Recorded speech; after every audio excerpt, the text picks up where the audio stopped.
What up, what up, what up, Unbreakable Kicks Army. Happy Tuesday. Good morning, actually. It's crazy how sometimes, I can go a whole day just like, yo, bro, what am I going to talk about for a video? What kind of content am I going to bring to the Army? And then there's some days where the information just comes to you. Like, literally, Army, I woke up this morning, I checked Twitter, and I seen a tweet from my man KO from ATATF. And it basically was the question that we were kind of talking about in the live yesterday. And if y'all didn't catch the live, we did go live for a little bit on the Air Jordan 11 Bread Velvets. And I will honestly say that was a shoe that I low-key expected to be below retail like right now.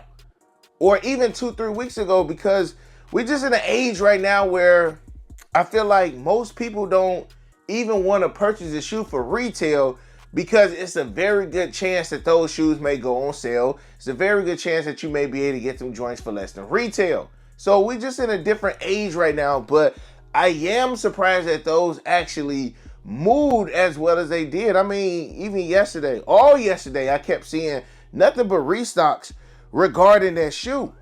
And I'm just like, yo, everything has just changed. And we know that post-COVID. And the reason why I said, sneakers need to be filtered, there needs to be some kind of filtration in sneakers, is because I stand on what I said as far as I believe that a lot of people got in sneakers just for the bread. A lot of people got into sneakers post-COVID because they seen how much money other people was making. The economy had some spare bread for people to actually spend.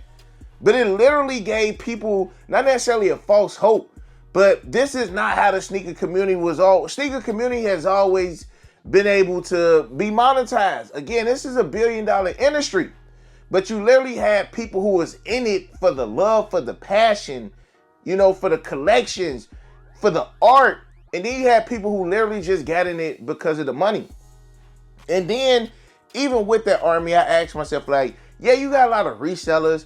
You got a lot of stores that were being built and stores that were being founded after COVID. But then you also got a lot of these mega billion-dollar juggernaut, blue-collar, Forbes list companies that are now investing in. Again, Army, once I seen that StockX and Walmart teamed up, I'm like, bro, we are doomed. We are doomed. Like, some people may not look at it as big as I look at it, but again, Army, when it comes to sneakers, it's always been big bank take little bank. Who gonna afford the shoe? Highest offer get the shoe. And who's going up against Walmart?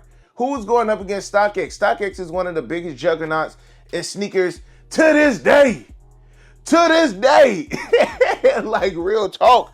But again, let's go back to Twitter. So my boy KO asked, he was like, what do you think hurt sneakers over the past 10 years? He said that he believes is when people start buying sneakers for content rather than actual liking/loving sneakers. I feel like that's huge. I feel like this was the perfect time for me to have seen this tweet yesterday, and 100% I would have chimed in. I'm not the biggest person on chiming in on other people's conversations on Twitter. Never been that one.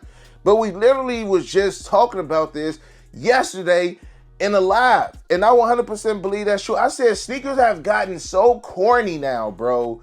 Where you even having people doing, fake buyouts. You got people doing fake coin flips, bro. Like, it ain't got so cringy in Army. Some of y'all have looked at me for the last 6-7 years, and I can promise y'all that I've probably done some cringe stuff.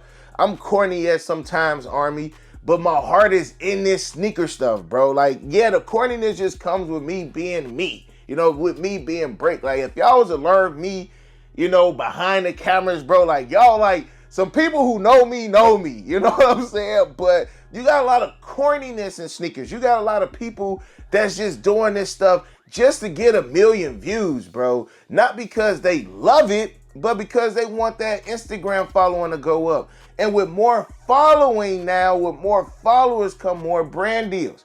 Like, it's really just, it's nonsense, Army. It's nonsense. Like how sneakers is today versus how sneakers was even 5 years ago is 100% different. And then I want to go ahead and look at some of the replies.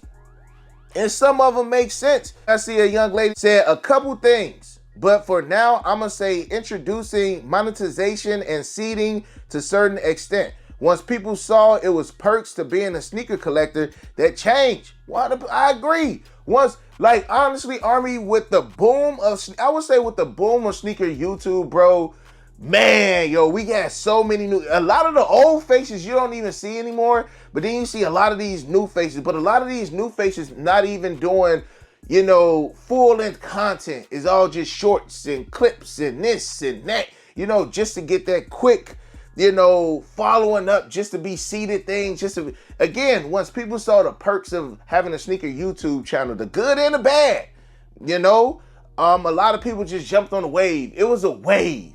Like, I feel like the wave of sneaker YouTube is dang near fizzled down. Those who want to do this still do this. Those who still come up with this day-to-day content is still doing it.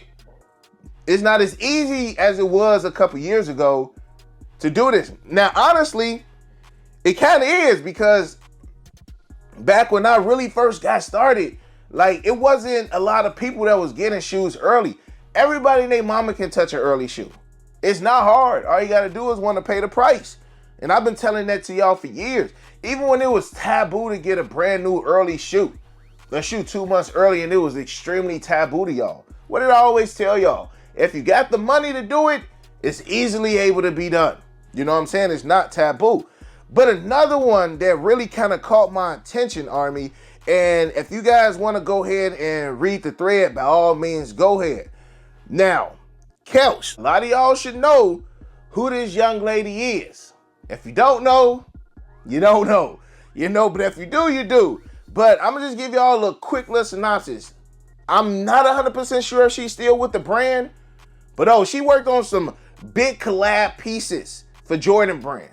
I'm talking about some friends and family pieces. Look her up. I'm going to just say that, Army. Y'all do your homework and look her up, okay? She said this. Now, when she said this, Army, it kind of rang a bell, because the other day I did a post on the Air Jordan 3 Black Flips. Air Jordan 3 Black Flips. The classic Air Jordan 3 White Flips. Even more of a classic. And I said that it's crazy that years ago we would get premium leather, premium material on Jordans. It didn't have to be a collab. We just got special Jordans, the QS's, you know what I'm saying? The LS's. We was getting those from, again, just thinking about the Air Jordan 3 Flips, Army, the premium leather. Yes, it was like a $15 increase in price, here or there, $20 increase, but it did not take a collab. All right, I feel like I'm about to start preaching. It did not take a collab for us to get great quality sneakers. It didn't take all that. It just took Jordan brand to be like, we want to do something special for these Air Jordan 3s.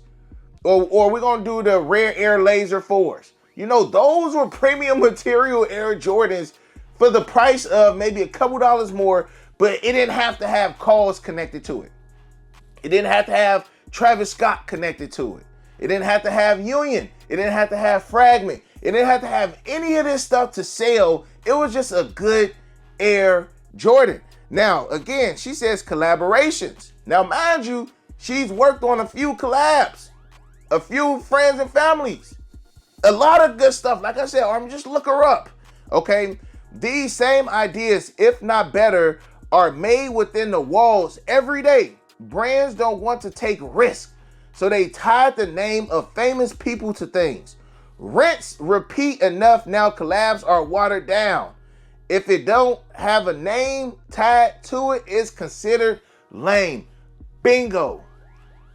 Bingo. That's why only thing that moved now is collabs. I've been saying the Army, OGs don't sell, bro. We are in a day in sneakers where your OG shoes that Mike wore on the court, that Mike wore MVP scoring titles, where Mike won championships, it means absolutely nothing now, bro. Can you believe that? Can you believe that the legacy of Jordan right now is not intermingling or in the talking conversations of this younger generation.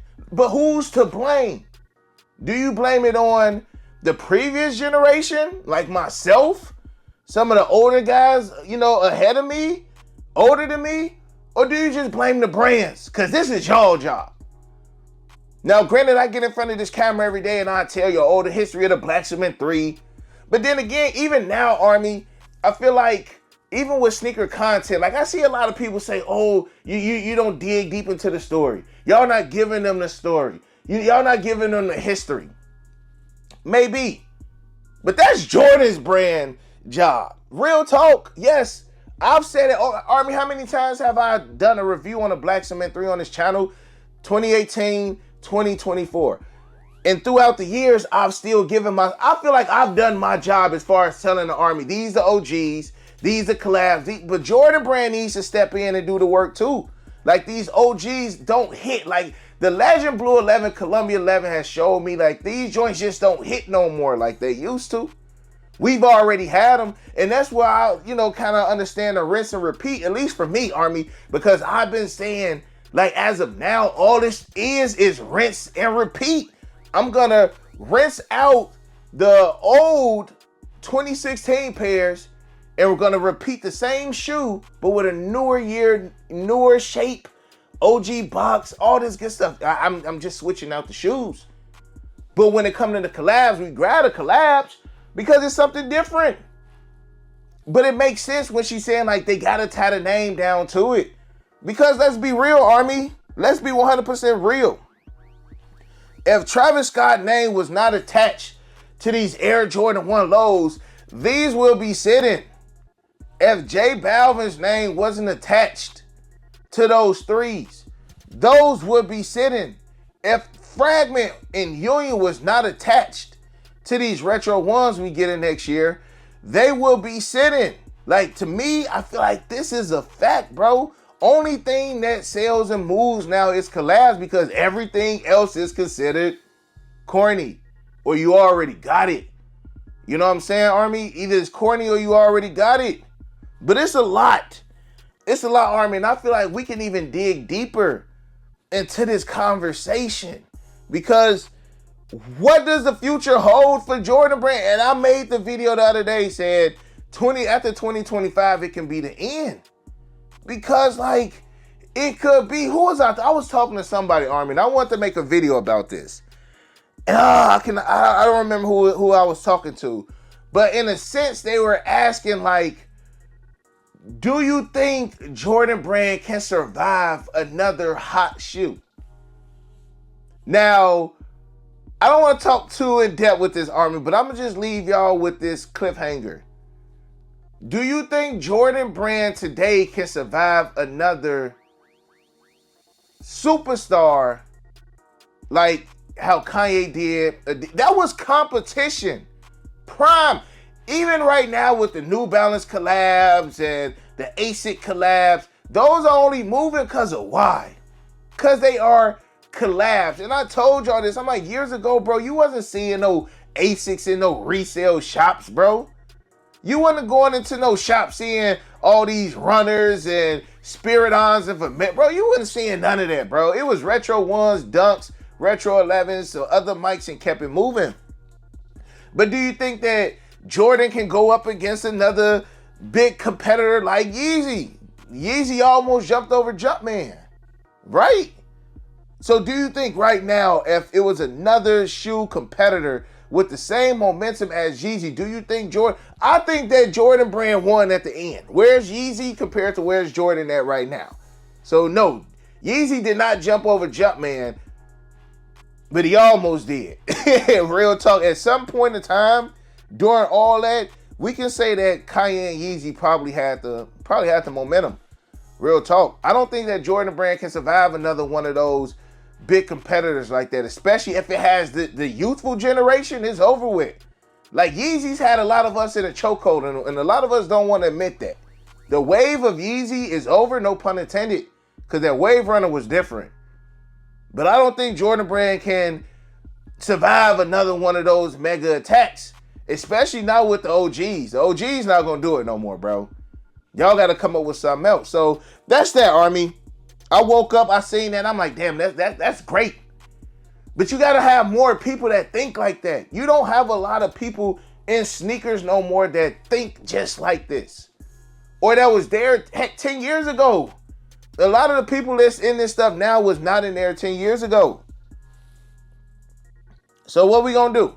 In the comment section below, answer that question for me.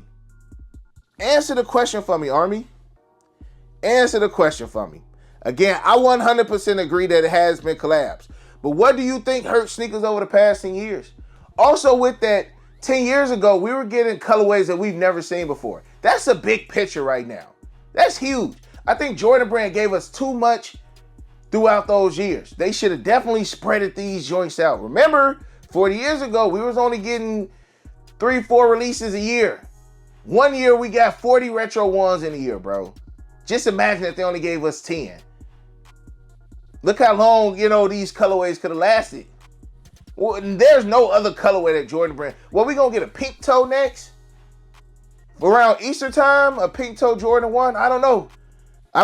They go down the whole entire rainbow, Army. So again, let me know how y'all feel about that in the comment section below. And other than that, you got your boy Unbreakable. You got the Unbreakable vote. Unbreakable Army sends strong like always. Most importantly, hug your loved ones and of course remain humble. And we out. I hit Unbreakable for the Yeezys. He the plug, call him when I need him. These old's tough, but he get him easy. Yours old him first season. The most beefy, looking like 2 laps. 2 less cause your ass taking nail.